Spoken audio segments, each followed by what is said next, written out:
২৪ বছর পর আবারও বিশ্বকাপের মঞ্চে আর্জেন্টিনা ইংল্যান্ড দ্বৈরথের অপেক্ষা। দুদেশের যে বৈরিতায় জড়িয়ে ফকল্যান্ড যুদ্ধ, যে পরবর্তীতে আরও বাড়িয়েছে মারাদোনার হ্যান্ড অফ গড কিংবা বেকহ্যামের লাল কার্ড বিতর্ক। ২ এপ্রিল ১৯৮২ অতর্কিত সামরিক অভিযানে আটলান্টিক মহাসাগরের ফকল্যান্ড দ্বীপপুঞ্জ দখল করে নেয় আর্জেন্টিনা, যে আইল্যান্ডকে বহুদিন ধরে নিজেদের বলে দাবি করে আসছিল দেশটি। ৭৪ দিনের লড়াই শেষে নিজেদের উপনিবেশ ভূমি পুনরুদ্ধার করে ইংল্যান্ড। মাঝে ঝরে যায় আর্জেন্টিনার ৬৪৫ আর ব্রিটিশ আর্মির ২৫৫ প্রাণ, ইতিহাসে যা ফকল্যান্ড যুদ্ধ নামে পরিচিত।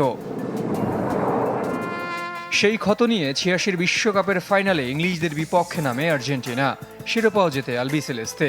কিন্তু মারাদোনার হ্যান্ড অফ গড জন্ম দেয় চরম বিতর্কের, বাড়িয়ে দেয় দুদেশের বৈরিতা। তাতে অবশ্য ঢাকা পড়েনি একই ম্যাচে করা এই কিংবদন্তির শতাব্দী সেরা গোলের কীর্তি। যদিও মাঠের তিক্ততার শুরু ১৯৬৬ বিশ্বকাপে, সেবারের ঘটনা কোয়ার্টার ফাইনালে। লাল কার্ড দেখেও মাঠ ছাড়তে অস্বীকৃতি জানান আর্জেন্টিনার অধিনায়ক অ্যান্তোনিও রাতিন। আঁকড়ে ধরেন ব্রিটিশ পতাকা সম্বলিত কর্নার ফ্ল্যাগ। পরে বসে পড়েন রানী এলিজাবেথের জন্য পাতা লাল গালিচায়। সেখান থেকেও সরে যেতে অস্বীকৃতি জানান রাতিন।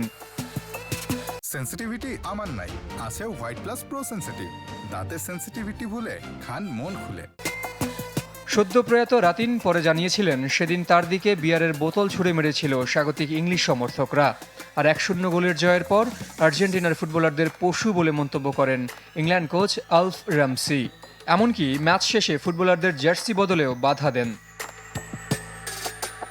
৯৮ বিশ্বকাপে দুদলের দেখা হয়েছিল রাউন্ড অফ 16-এ। সেবার পেনাল্টি শুট আউটে জিতে আর্জেন্টিনা। তবে বিতর্ক এড়াতে দেয়নি ডেভিড বেকহ্যামের লাল কার্ড। পরের আসরে সেই বেকহ্যামের গোলেই গ্রুপ পর্বে আলবিসেলেস্তেদের হারিয়ে প্রতিশোধ নিয়েছিল থ্রি লায়ন্স। ২ যুগ পর আবারও বিশ্বমঞ্চে দেখা হচ্ছে ইংল্যান্ড ও আর্জেন্টিনার।